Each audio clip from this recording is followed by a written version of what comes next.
All right, let's jump right in. I want you to imagine a world with no prophets. I mean, 400 years of complete silence from the divine.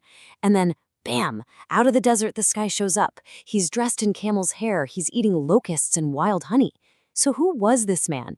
And how did his voice, just one voice, end up changing the entire course of history?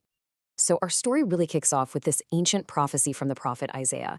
For centuries, you have this promise of a messenger just echoing through the generations, right? A herald who's supposed to prepare the way for the Messiah, Israel's long awaited king.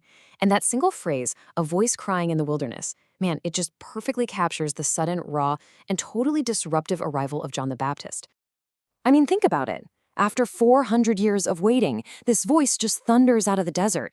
And suddenly, everyone, from Jerusalem all the way to Galilee, is asking the exact same question. Who is this guy? So, to really feel the shockwave his voice created, we've got to first understand the silence that came before it.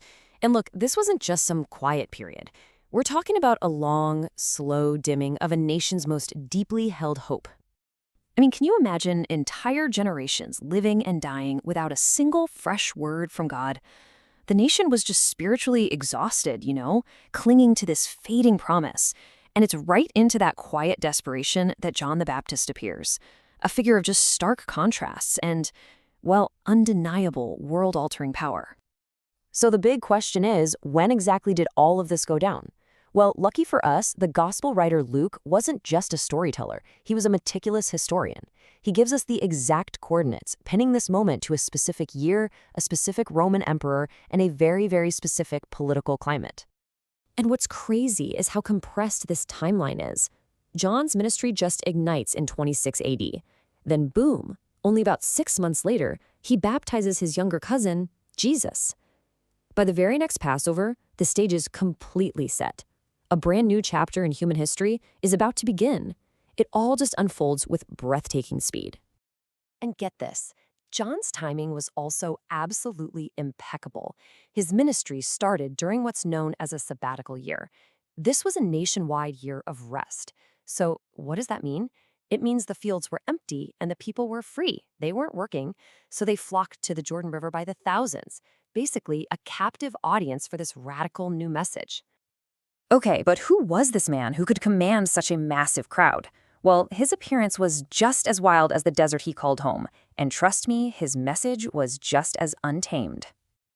You've got to understand, this wasn't some polished, well-dressed religious leader from the city. Nope, his clothes of camel's hair, his diet of locusts and wild honey, this was a direct throwback, an echo of the ancient revered prophets, especially someone like Elijah. He was a living, breathing symbol of a return to a raw, authentic kind of faith. And let me tell you, he did not pull any punches. He looks at the religious elites who came out to check on him and calls them a brood of vipers. I mean, what a shocking insult. It just cut right through all their self-righteousness.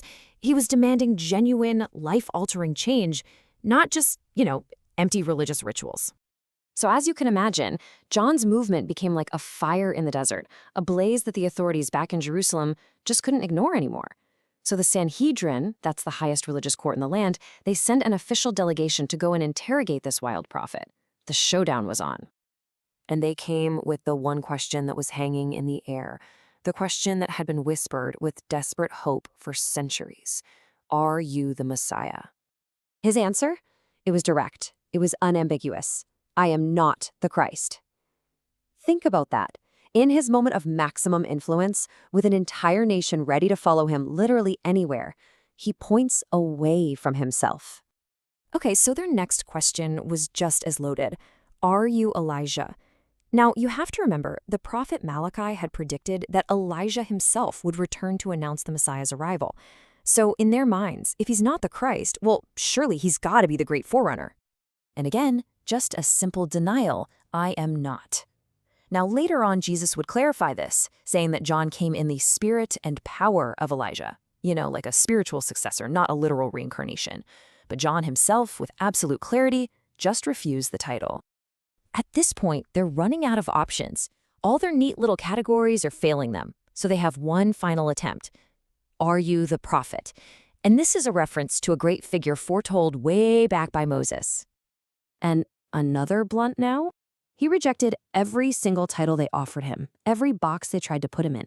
For that delegation from Jerusalem, the mystery just got a whole lot deeper. So when they finally just gave up and demanded that he define himself, John didn't claim some title of honor. He claimed a function. He claimed a purpose. He quotes Isaiah, and in doing so, he becomes not a person of importance, but simply a voice, a signpost, pointing to someone else. And here's the thing. Jesus himself would later give John the ultimate praise, calling him the greatest person ever born. So what on earth made him so great? Well, it wasn't about power or fame. It was about three key pillars that really defined his historic role. Okay, so first off, he was the spark that reignited a nation's hope after centuries of just darkness. Second, at the absolute peak of his power and popularity, he chose radical humility, literally turning the spotlight away from himself. And finally, he fulfilled his ultimate mission. He was the definitive witness, the one who could point to Jesus and just say, "Behold, the Lamb of God." This single statement is really the core of his entire being. He must become greater. I must become less. Think about that for a second. In a world that prizes self-promotion above pretty much everything else, he chose to fade into the background so that another could become everything. So the story of John the Baptist is really this radical redefinition of greatness. It asks all of us to consider a different kind of legacy, one that isn't measured by what we build for ourselves, but by who and what we make known. It leaves us with this question: what if the truest measure of greatness isn't who you are, but who you point to?